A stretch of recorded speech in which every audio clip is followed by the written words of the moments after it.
Eu sou natural de Teresina, Piauí. Comecei meu estudo de música tocando cavaquinho. Tocava em um grupo com amigos, né, próximos à casa da minha mãe. E o grupo tinha 2 cavaquinistas e não tinha um contrabaixista. Quando a coisa foi tomando outro rumo, um rumo mais profissional, houve a necessidade do contrabaixo, que é o instrumento que dá o peso, a base do grupo. Então eu fui induzido, digamos assim, a tocar o instrumento que era o contrabaixo elétrico, na época, de 4 cordas, né? Nem sabia o que era um contrabaixo, mas comecei a estudar, fui desenvolvendo, tomei gosto e acabei seguindo a carreira como músico profissional.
Nesse meu estudo de música, eu comecei de maneira autodidata e passei para o contrabaixo também de maneira autodidata.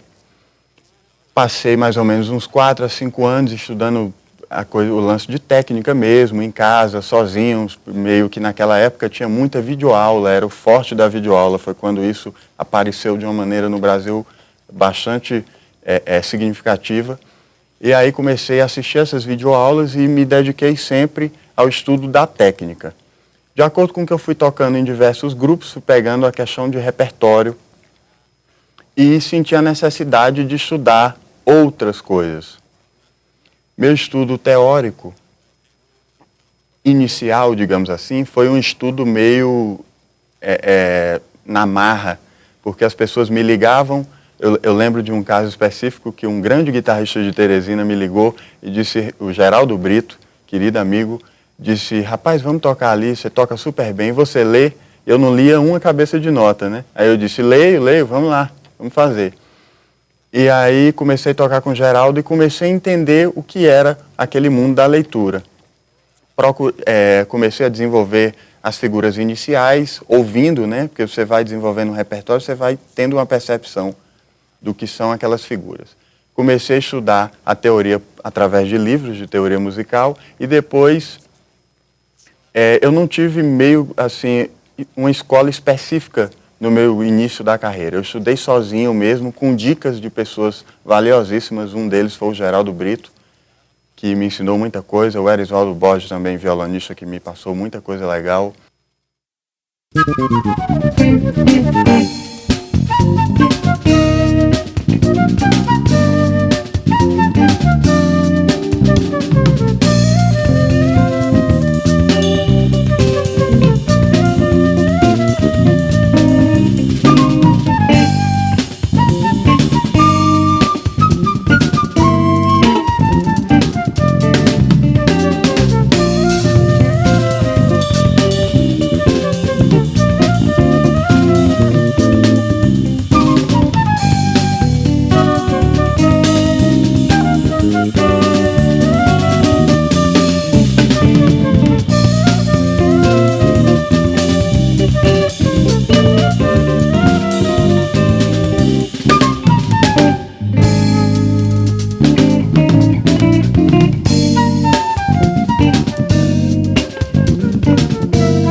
Quando eu fui procurar uma escola para estudar, acabou que eu não tinha essa noção, mas eu já tinha um certo nível. Isso quem fala, eu só estou repetindo as palavras que me falaram na época. E eu foi aparecendo nas escolas como professor. A educação, aí entra a história da educação do Brasil, que às vezes você começa na marra, mas é bom a experiência de você começar lecionando para desenvolver a questão da didática e juntamente com o fundamento teórico que você vai aprendendo de acordo com a carreira, consolidar isso e virar um professor, né, que consegue fazer com que os seus alunos aprendam o conteúdo e coloque em prática isso no decorrer da vida. Dei aula no Música para Todos, que era uma escola que é uma escola famosa lá em Teresina, e logo depois fui dar aula na Escola de Música de Teresina, que estou lá até hoje, né? Na Escola de Música de Teresina, eu sou professor de baixo elétrico, de violão e de teoria musical. Hoje tenho uma formação acadêmica, né? Sou aluno do curso de música da Universidade Federal do Piauí, e uma coisa que foi muito bacana nessa formação acadêmica é que eu já tinha uma base muito boa de prática, né, de prática cultural no que diz respeito ao repertório de uma maneira geral e de prática social também.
Os músicos que me acompanham são meus amigos pessoais, amigos de grande importância para mim, que é o Bruno Moreno, que toca bateria, o Felipe Souza, guitarrista, e o Flaubert Viana, que toca saxofone e flauta.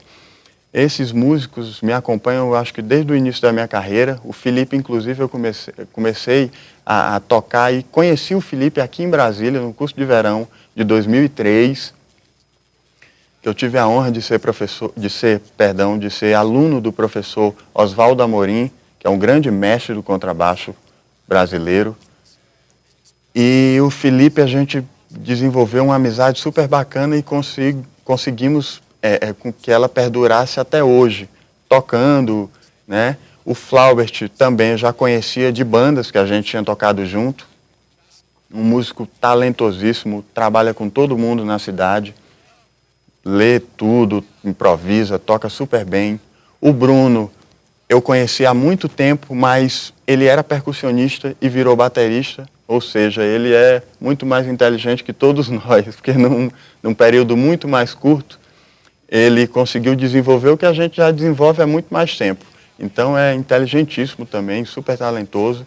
E são pessoas porque eu acho o seguinte, que além de um repertório interessante que você tem a desenvolver, que os músicos sejam bons, mas tem que rolar interação, né, de amizade mesmo, aquela coisa de gente se olhar, sorrir, brincar, brigar, mas resolver.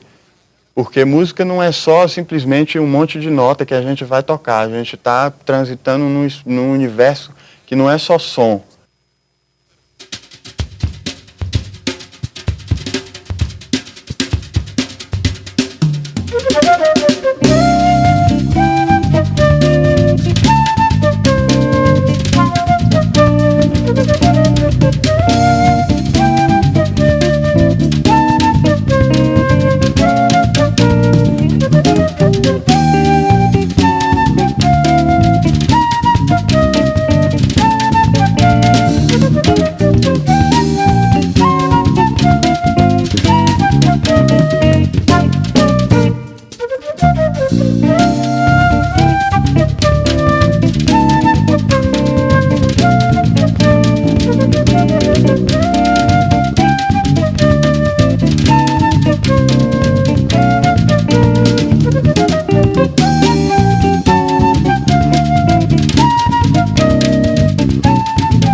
A música de Teresina, especificamente, e do Piauí como um todo, ela está passando por uma fase de transição.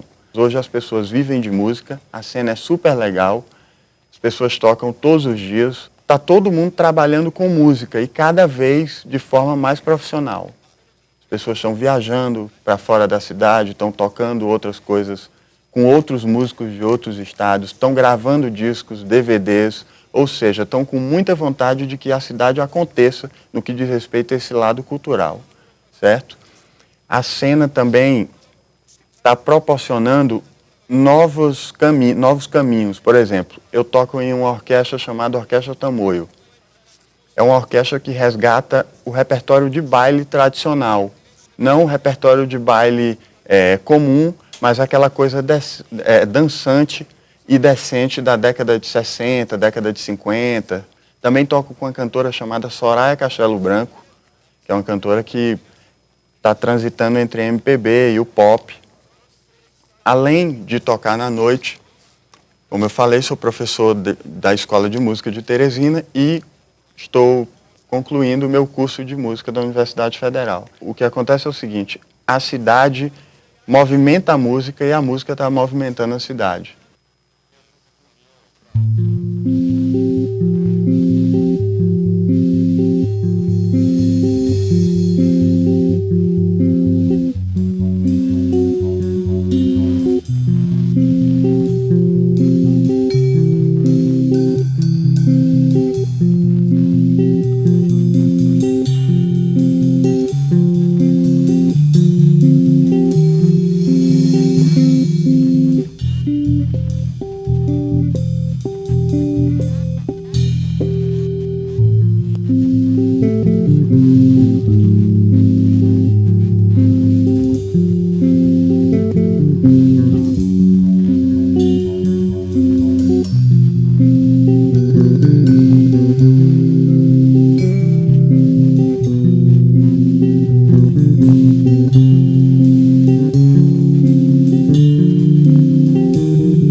O meu disco, ele passou 3 anos sendo produzido. Eu sou tão detalhista que chegou um ponto de eu dizer, não, se eu não acabar agora, não vou acabar mais nunca.